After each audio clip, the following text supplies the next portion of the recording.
What has prompted China's iron-handed approach in Xinjiang? If you believe a leak of government documents, it was the words from this man, Chinese President Xi Jinping. He allegedly ordered officials to show, quote, absolutely no mercy when dealing with terrorism and separatism in Xinjiang.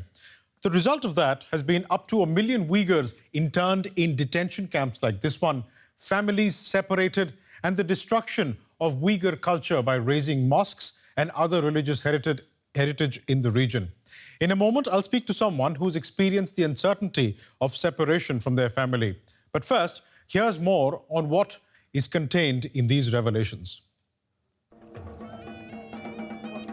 A city in harmony and joy under the watch of Big Brother. Human rights organizations and the UN have long suggested that scenes like this are all for show and that families here are suffering under a crackdown from Beijing. But details had been scarce. Now, a major leak has provided an unprecedented view into what the Chinese government calls vocational training centers in Xinjiang. The New York Times says it obtained 400 pages of internal Communist Party documents, some of which tell Xinjiang officials how to explain the disappearance of parents and families to Uyghur college students returning home on school breaks. Officials are advised to say that they're in schools to undergo retraining. Your relatives had been infected by the virus of Islamic radicalism and must be quarantined and cured. Treasure this chance for free education that the party and government has provided to thoroughly eradicate erroneous thinking and also learn Chinese and job skills. I'm sure that you will support them because this is for their own good and also for your own good. The directive also advises Xinjiang officials to tell students not to believe or spread rumors. That could affect how long their relatives will be detained.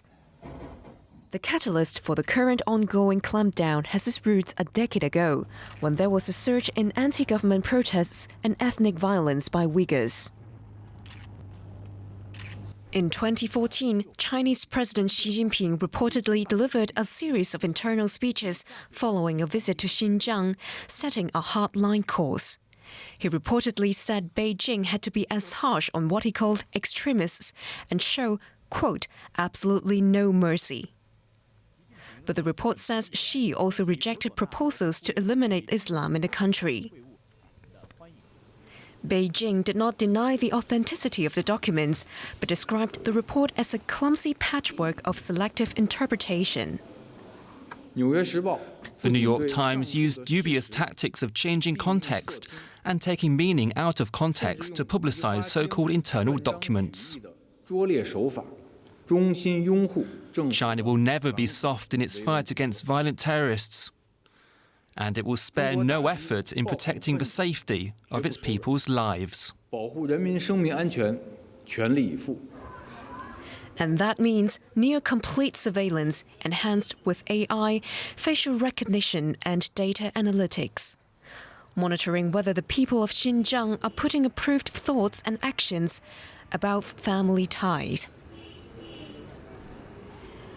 Bahram Sintash is a Uyghur researcher and joins me on the line from Washington, D.C. Bahram, welcome. What do you make of the revelations that Chinese authorities are taking a hardline approach in Xinjiang? So this time, and the level of this persecution is worse than what is happening in the 60s. For example, the mosques were not demolished in that time. Now are demolished. So it means this time China also detained millions of people and holds them in camps. So in the 60s, this never happened. So my father also experienced the persecution in the 60s, Cultural Revolution time. So now he's experiencing this again in the camp. So I'm so sad because of his age of 70s and he's being punishing by government in camp. What has that done to you or your family, not having heard from your father, who's 70 years old, for the past 2 years? How do you cope with that uncertainty? So it's hard. It kind of feeling that it is common feeling for all Uyghurs in diaspora. So we couldn't contact with our family members. This is very hard for us. So, and this is the kind of feeling that someone kidnap your loved ones and you don't have information about them. So you worry about your loved one every day, so daily basis. So only thing we can do at the moment to raise our voice to tell the world what is happening in the Uyghur region. And we've been tell the world has last 2 years.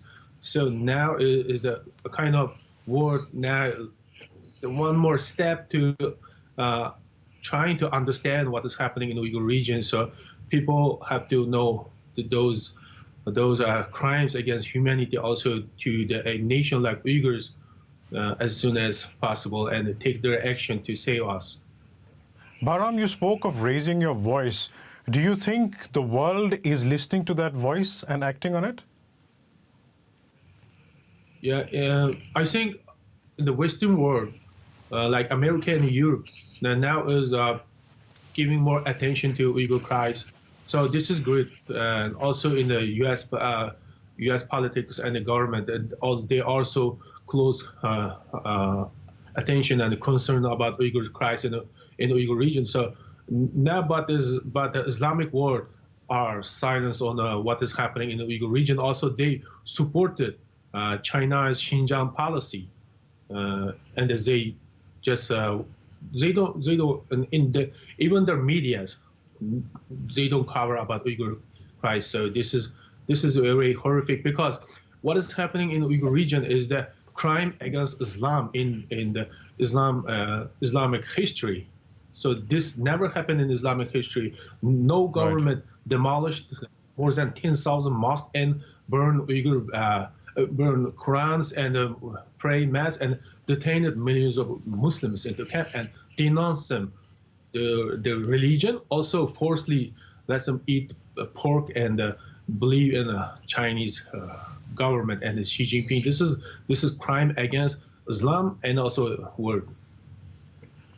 Bahram Sintosh, thank you very much for speaking to us.